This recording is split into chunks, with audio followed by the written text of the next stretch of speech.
من أطيب الوصفات اللي ممكن تقوموا هلأ وتحضروها بهالشوبات، ومليانة أشياء زاكية. حضرت لكم إياها بأكثر من نكهة، وكل نكهة أطيب من الثانية. ومن ناحية السهولة فهي سهلة وما بتاخد معاكم وقت ومجهود، يدوبك 10 دقايق من وقتك وبتكون جاهزة، باردة وبتنعش القلب، واللي أكيد منه حيحبوها عندك الكبار والصغار. فكالعادة أحبائي، لو تحمستوا وحابين إنكم تجربوا، خلينا في البداية ننزل على التعليقات نصلي على الرسول حتى أكسب أجر أنا وإنتو. بتمنى فضلا ليس أمرا تضغطوا لايك لو أنتم عم تحضروا بالفيديو، بكون كتير ممنونة لإلكم. خذوا الفيديو مشاركة على صفحاتكم حتى ترجعوا له وقت تحتاجوه. نقول بسم الله ونبدأ. في البداية عندي هون 4 أكواب من الحليب البارد. سعة الكوب اللي أنا استخدمته 250 مل.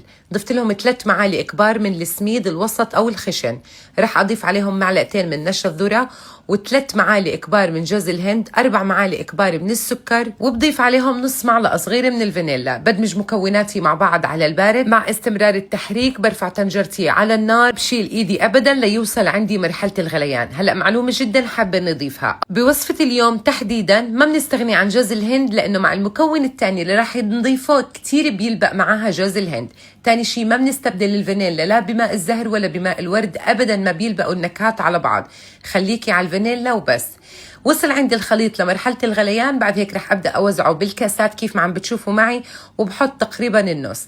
بتركه يبرد بدرجة حرارة الغرفة. بعد هيك بدخله على الثلاجة ما يقارب ربع ساعة. هو من الشغلات اللي بيتماسك بسرعة، أنا بس بدي يعمل طبقة على الوجه لحتى بس ضيف الطبقة الثانية ما يندمجوا عندي التنتين مع بعض. خلاط رح أضيف ما يقارب 5 قطع صغار من الأناناس، وبضيف عليهم ظرفين من الكريم كراميل، وهذا شكل الكريم كراميل بس عشان تعدد اللهجات.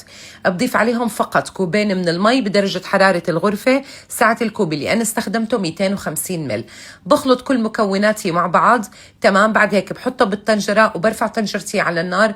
أيضا بستمر بالتحريك ليوصل عندي مرحلة الغليان. الكمية الصبايا اللي أعطيتكم إياها اليوم هي تكفي ل6 أطباق، مش أكتر من هيك. حبيتي تزيدي حبيتي تقللي، كل المقادير صارت عندك. بعد ما بردت عندي الطبقة الأولى، بترك الخليط الثاني يبرد عندي أيضا بدرجة حرارة الغرفة شي 10 دقايق. بعد هيك ببدأ أوزعه بالكاسات كيف ما عم بتشوفوا معي. بدخل الحلا على الثلاجة من 2 لأكتر لتتماسك عندي الطبقات مع بعض، وبطلعه من الثلاجة بعد ما يبرد معانا تماما، وزينوه بالطريقة اللي بتحبوها وبتفضلوها.